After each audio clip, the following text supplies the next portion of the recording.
Well, g'day everybody. We're beside the bar, and this morning I've got John Georgiou, and we're actually doing it via electronically because we're not wearing our bibs, but we should be. But because John is at home and I'm at home, we're doing it a little bit differently. Welcome, John. Thanks, Rocky. It's good to be part of it. Yeah, no, it's good to have you here, mate. And it's the first time we've really, I guess, had a chat about your career. I know a little bit about you because I've watched from a distance and got to know you more recently at the footy club. But because I sort of wanted to Google a little bit to sort of understand John Georgiou, and you see it on here, that the first thing it tells me that for footy you must have lived over Parkmore way. Did you play at Parkmore? Yeah, Parkmore Junior Footy Club, which is over in the Noble Park, Keysborough area. Yep. Yeah, so good old Wapta Reserve out there behind Parkmore Shopping Centre, mate. That's where we grew up. Okay, well, actually, I was a Nunawading boy, so I probably wasn't far away from that area many, many years ago myself. But I then looked at it, and it's quite interesting because obviously you've been through this before, but 16 years and 210 days, and you play your first game, go to St Kilda at AFL footy. That would have been you're one of the youngest, weren't you? Or the second youngest? What was Fashini compared to you? About the same or pretty? Yeah, I don't know. I get asked a bit. I don't think it was second, mate. I think it was I don't know, 8th or 9th or 10th or something like that. Yeah, so probably the youngest. I think there was one younger St Kilda player many, many years ago that did it. Obviously, Timmy Watson was 15. Yep. Yeah, so that was pretty surreal, to be honest, for it to all happen that quick.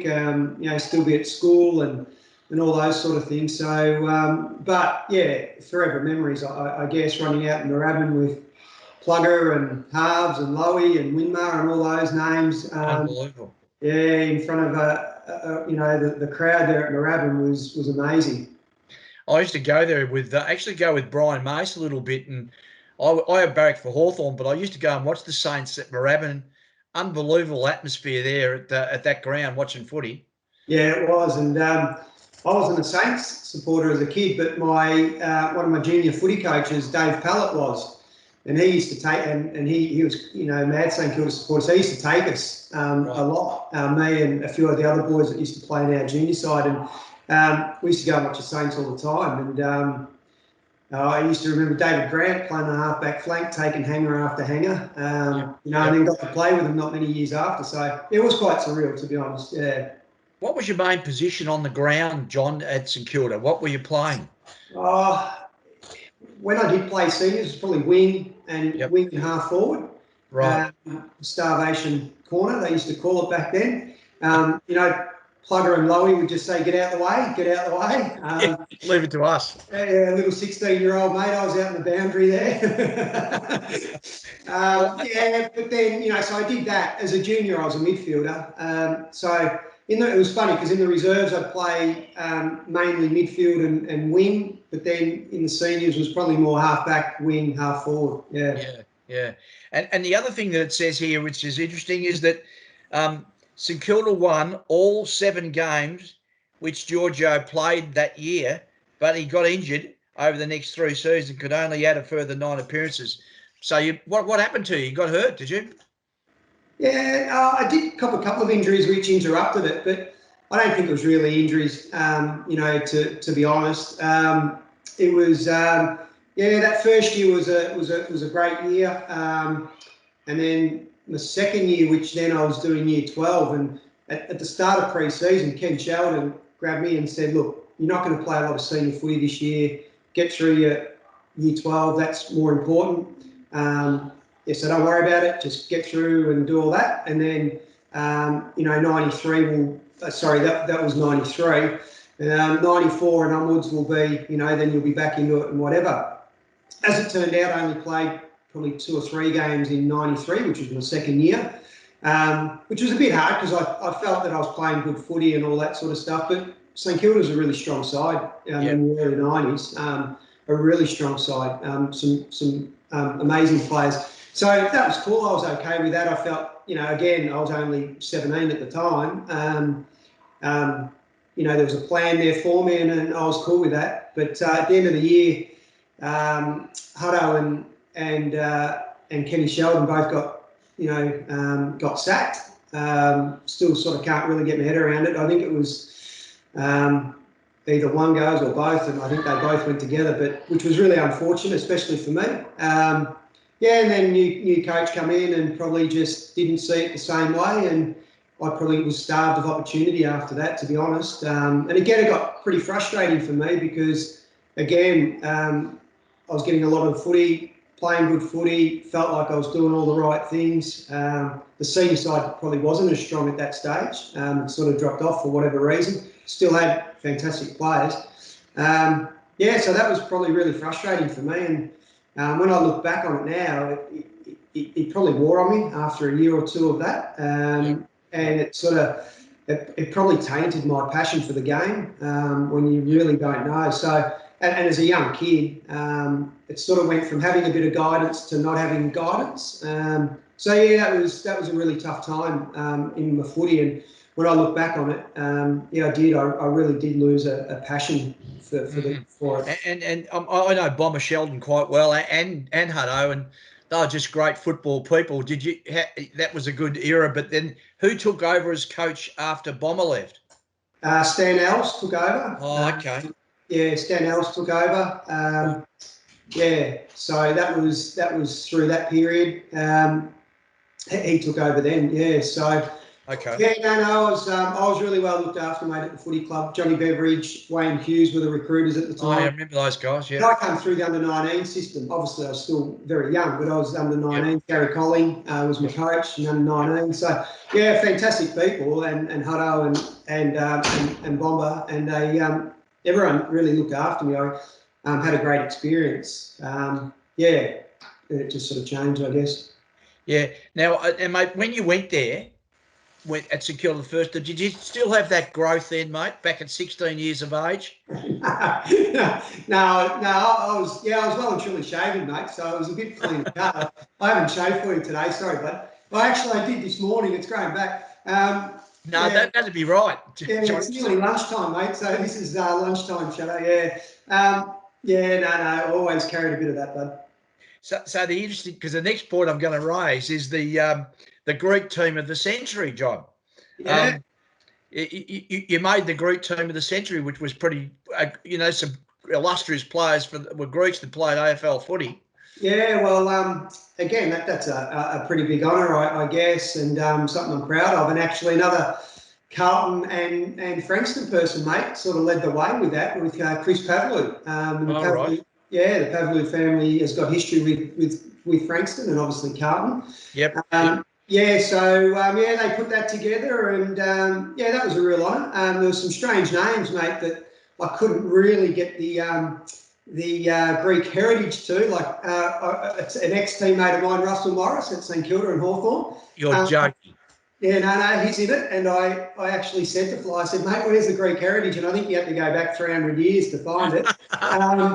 And Lukey Beveridge, another former Saints and Frankston teammate. So Lukey's grandfather's mother was Greek, so something along those lines. So they probably had to go back a little bit, mate, to get the team together. Yeah. I'm trying to think now. Obviously, I know Cooter and pretty well. Was Cooter Footies around then, or was it before his time? No. Yeah, him and Ange both in it. Ange Spiros, Camilas. He was in. Spiro was in. So there was a few. There was probably a couple of other Carlton boys in there. We had plenty of them at the Carlton. I'm trying to think if Alex Marcoux, maybe. Yeah, could have been. Yeah. So. That was a good night. That was a big night, actually. So they did it really well. Did they? So was that the AFL organised that? Did they? Yeah, it was AFL sanctioned. Right. I think Chris Pavlou and Nick Theodosi, they sort of led the bringing it all together. But it was AFL sanctioned. Dimitro's in it, and he was CEO at the time. Yeah. Yeah, so it was a great function, yeah. It would have been a good function if Andrew was a Greek. He would have made sure it was a good function. Okay, yeah. Now, mate, you left St Kilda. Did you go? You got an association.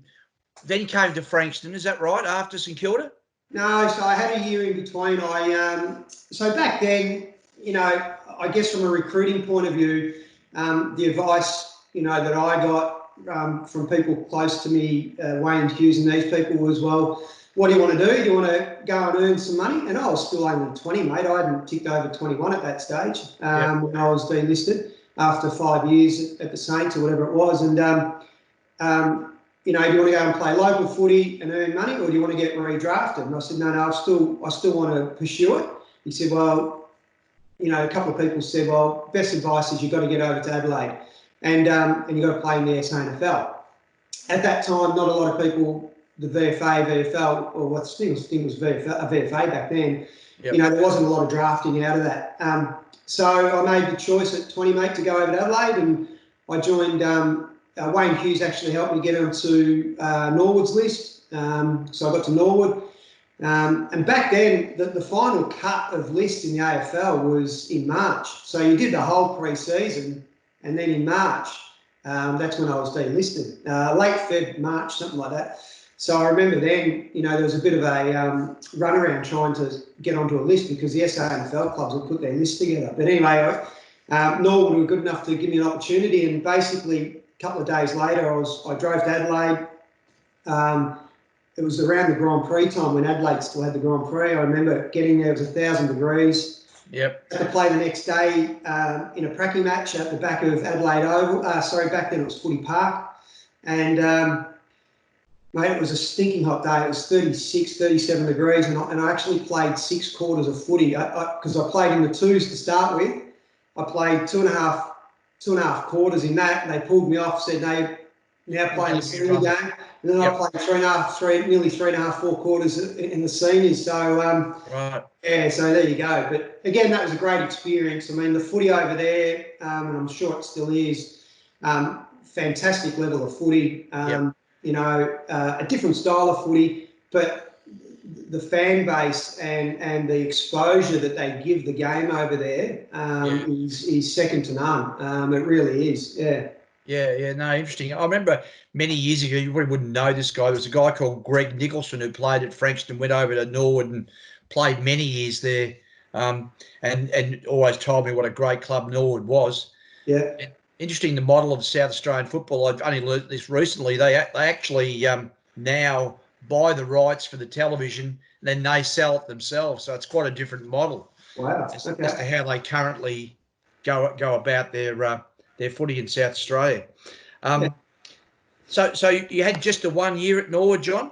Yeah, I had the 1 year, and look, the whole purpose was to get over there and see if I could get redrafted. And that's Port Adelaide were coming in for their first year the year after.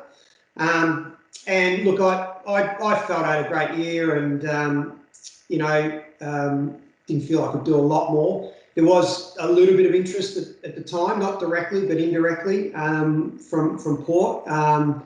But look, it didn't eventuate, and I didn't get drafted, and I was sort of 21 and all that sort of stuff. I was then probably keen to get home. Yeah.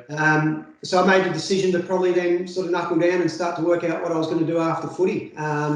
So I sort of come home for a bit of a break and hadn't made up my mind, and then sort of got a bit of an opportunity with work, and it was a good opportunity.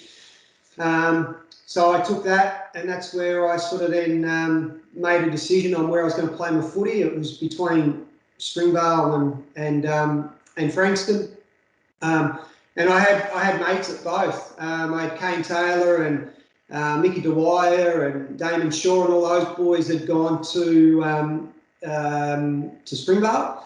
We had Bowser and Stevie Cummings, and one of my best friends at the time, David Taylor, was at Frankston with Lee Taylor, some Sean Mullane. So a lot of people I knew at Frankston as well. At the time I had a girlfriend down in Frankston area, so it just all made sense, and I ended up, joining the Dolphins. Now, it wasn't the Frankston Footy Club that organised the meeting of your girlfriend, was it, to make sure you did come to Frankston? Nothing like that? Macy very cunning, mate, but he wasn't. No, he wasn't involved in any of that. No. So hang on. What year did you arrive at Frankston then? 97. 97. Okay. Yeah, it was 90. Yeah, 97. Yeah. The coach at the time. Reece, yeah, David Reece Jones was coach. Oh yeah, David. Yep. Yeah. Right. Okay. So Reece was coach in 97. And I recall we had a bit of success with David. We got to a couple of grand finals, didn't we, with him? Yeah. So 96, he tested me here, but 96, I think the boys got beat basically last kick of the game by when Yatesy kicked a goal, basically. Yeah, I was there. Siren or whatever. Yeah. So that was 96. Then 97, we had a fantastic year. Barely lost a game. We might have lost one or two games. In fact, we did get beat by Springvale during the year, and I'll never forget, because on the Thursday following, we used to have a pastor night on Thursday nights on team selection and whatever, and we got beaten. We hadn't lost all year basically, and Springvale had beaten us by 2 points the week before on Thursday, and Macy was still fuming with that. As you know, he's got a passionate rivalry with Springvale.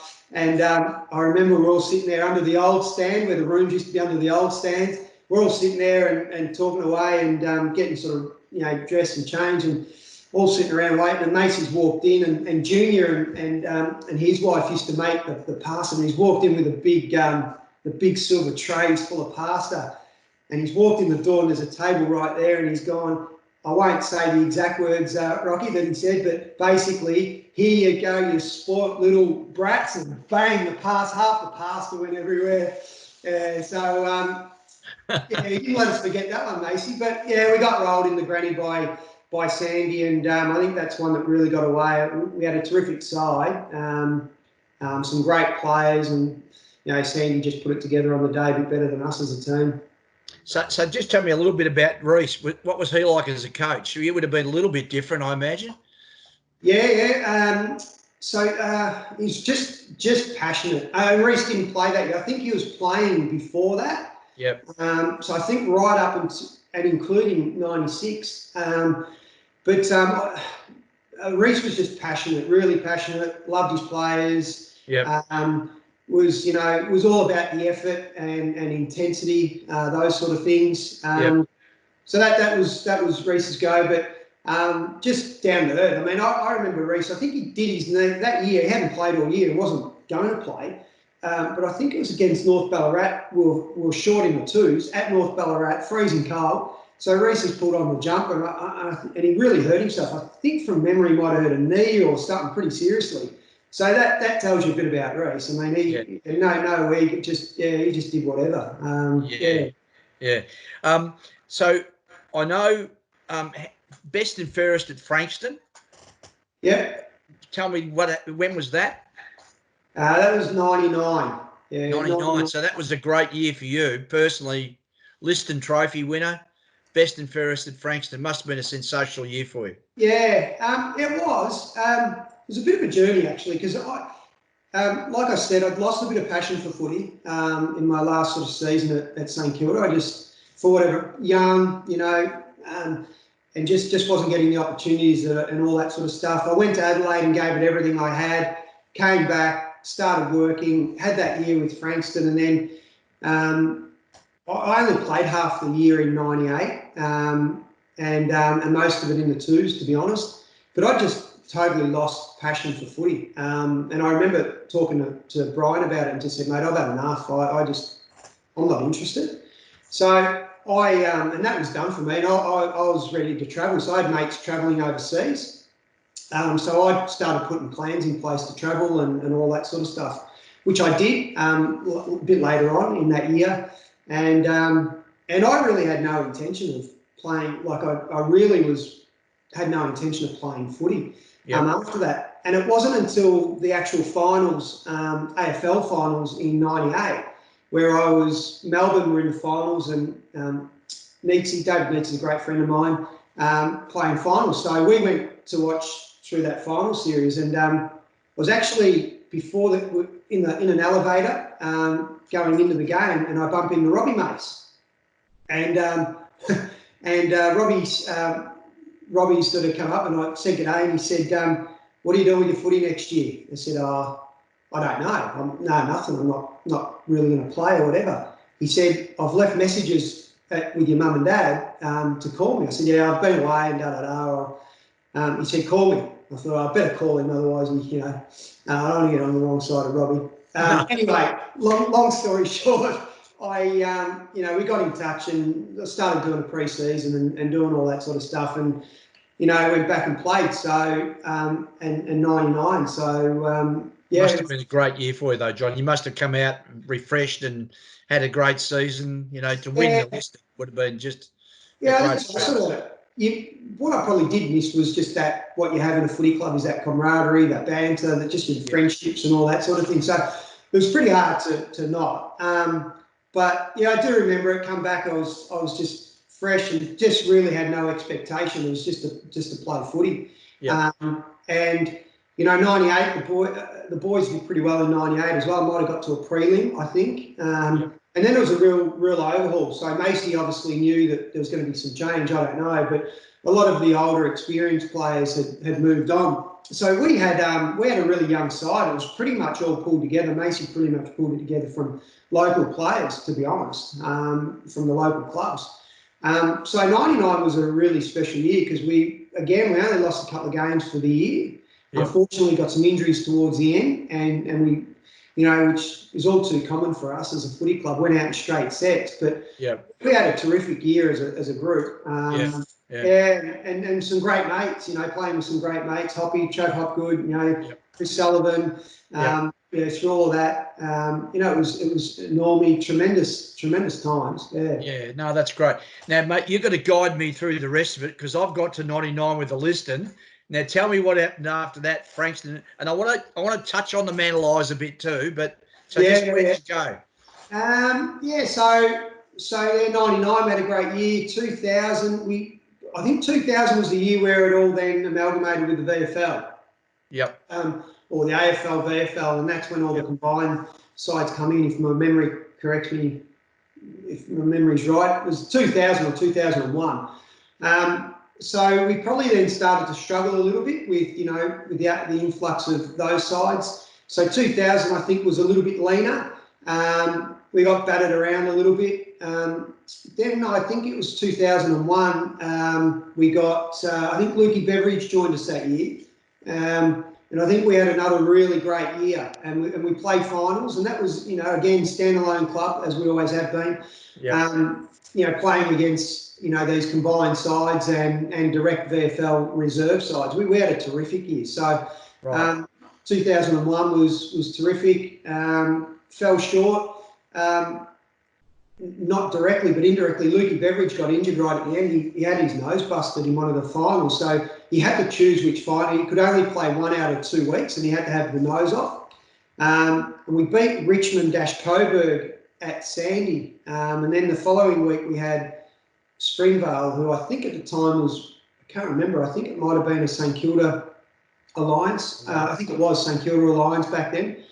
And they just got over the line. I remember we kicked with the wind in the first quarter, didn't make the most of it, and got beat by a couple of goals or a few goals. But we didn't have Lukey that day, and Lukey was a fantastic footballer, but even more important to our makeup. He just was that senior bloke that made everyone else walk a little bit taller around them and so forth. So we really missed him in that final, and I reckon had we got over that game, I reckon we could have really given it a shake. But so that was 2001-ish, I reckon. And then it got a bit lean after that, 92 and 93. I think 93 then there was a bit of turmoil in the club with Robbie and coaching staff and so forth. And I think that was 2002. So halfway through the year, Robbie resigned, and Phil Partington, who was our assistant-runner, took over. I think we were 0-10 to start the season, and we really struggled. And then we come good at the back end of the year. Then one of the better decisions the club, I think, has made, definitely in my time, was appoint Brett Lovett, who was just an outstanding coach. But by then, my hips had gone, mate. My hip had gone, so I really battled through that year, and that ended up being my last year. So I think I was only 27 at the time. Right. But basically, I was told at the time, if you keep going the way you're going, you'll need a hip replacement within 5 years.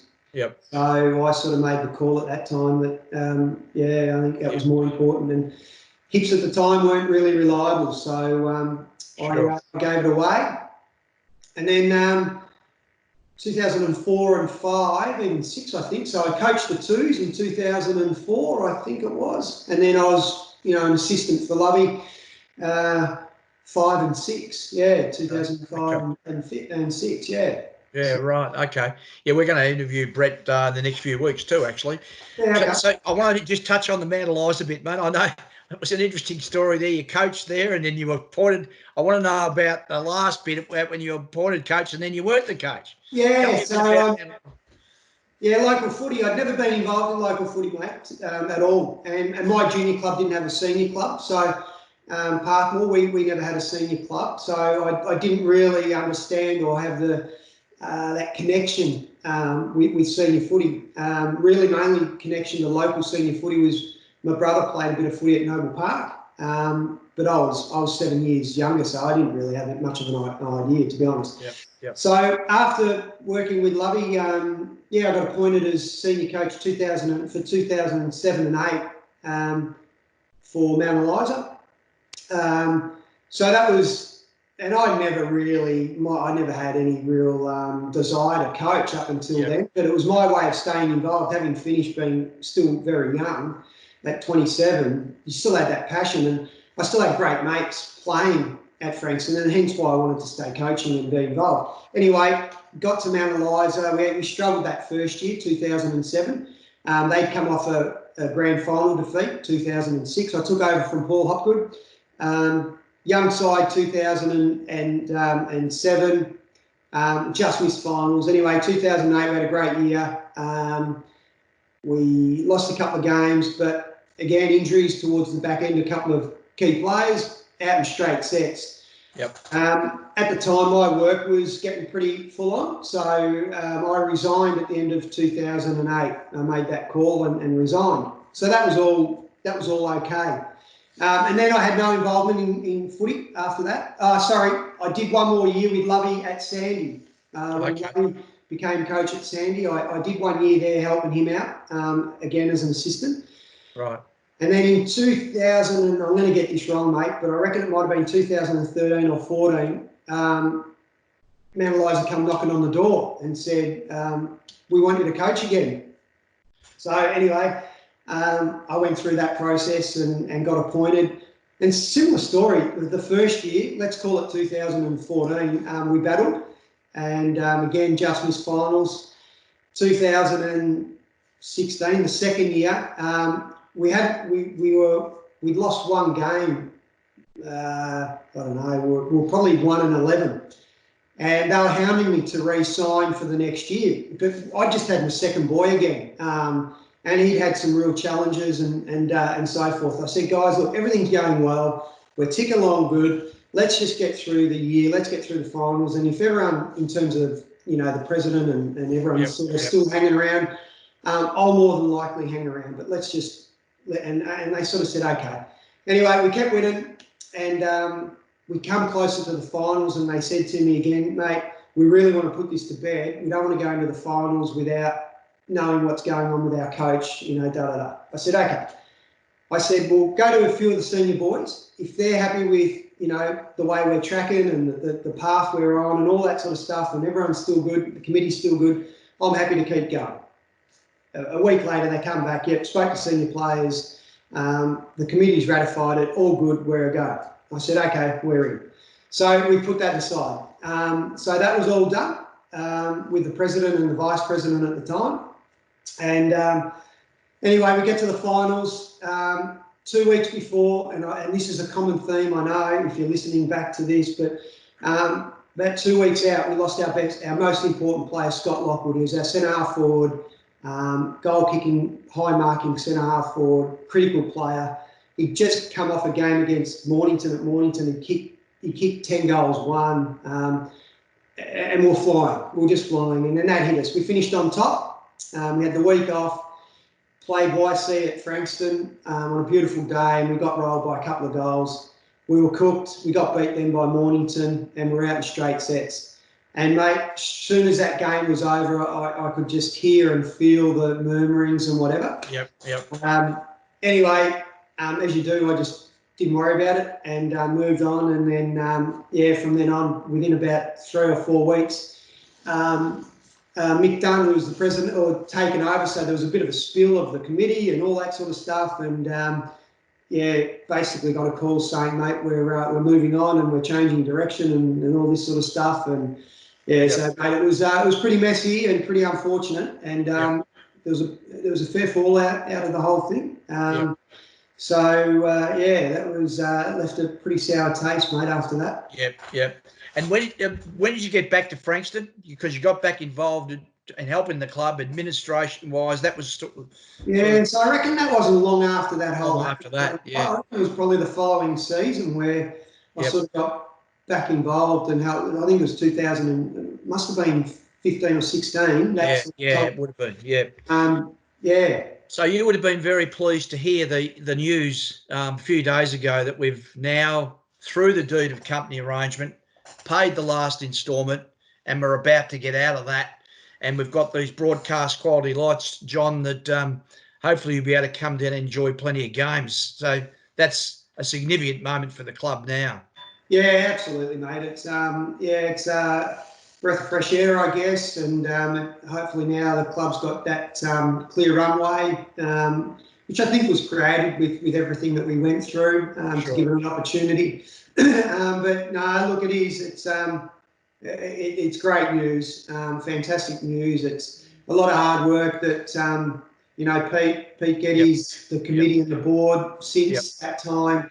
People like yourself, Gary Buckenara, Tina, Mickey O'Neill, all these people, great Frankston people, have put in enormous hours, enormous effort and passion to reach this occasion. And I know there's people in the background and so forth have also helped in other ways that probably don't want to be mentioned, which is really significant. And it raises hairs on your arms.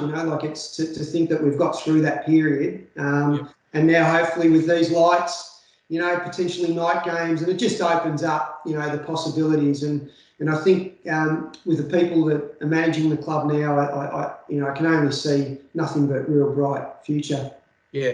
Well, John, look, I know you're a local. You're living in Mount Eliza. You're working out of Dandenong and got a pretty successful businessman, and you've been a great part of our history. And to win a Liston at Frankston is just something that only Peter Geddes and Aaron Edwards and yourself have done. And we will be opening up this Hall of Fame next year. And I know you're on the Past Players Committee. You've been a very loyal Frankston person, and I'm sure at the Past Players Golf Day, we'll see you there, and we'll see you at the Past Players functions. And John, it's been an absolute privilege to interview you, and actually for me to learn a little bit more about your career just from a little Google and to hear your story. So thanks very much, John, and all the best. And we look forward to seeing you at Dolphin games when we can get these masks off and start playing footy again. Yeah, absolutely, mate. Terrific. And look, the footy club's been a big part of my life.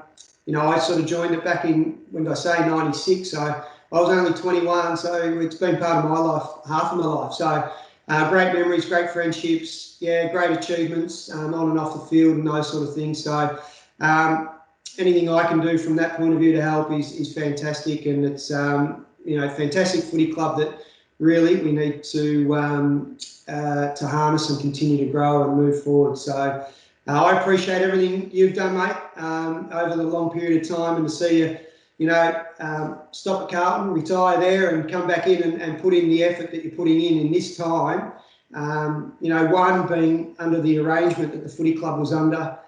Two, with a pandemic, you couldn't hit too many harder headwinds, if you like, kicking into the wind for a couple of years. But I think you've all got through it, so it's terrific. And You know, if any of the past players and anyone watching this, you know, the club really does need us to stay involved, be involved, you know, chip in with a little membership here and there. It all really helps. And having been there and done it from an administrative point of view, I clearly understand it. And sometimes we don't when we haven't been there as players and so forth. So, no, so yeah, just to finish off, mate, thanks to you. This has been great. Appreciate being asked to do it. And good luck with the rest of it and the rest of the, I guess, the year, not season, but year. And look forward to next year, mate. Well, I'll just give you a little scoop. Next Friday night, 6:30 till 7:30, you'll get an invite. There's an end of season Zoom with all the players and all the supporters. It'll be announced tomorrow. So Yep. hopefully you'll tune in, Johnny, and have a listen for an hour on next Friday. Yeah, absolutely, mate. Yeah, no, that'd be great. That's great. Okay.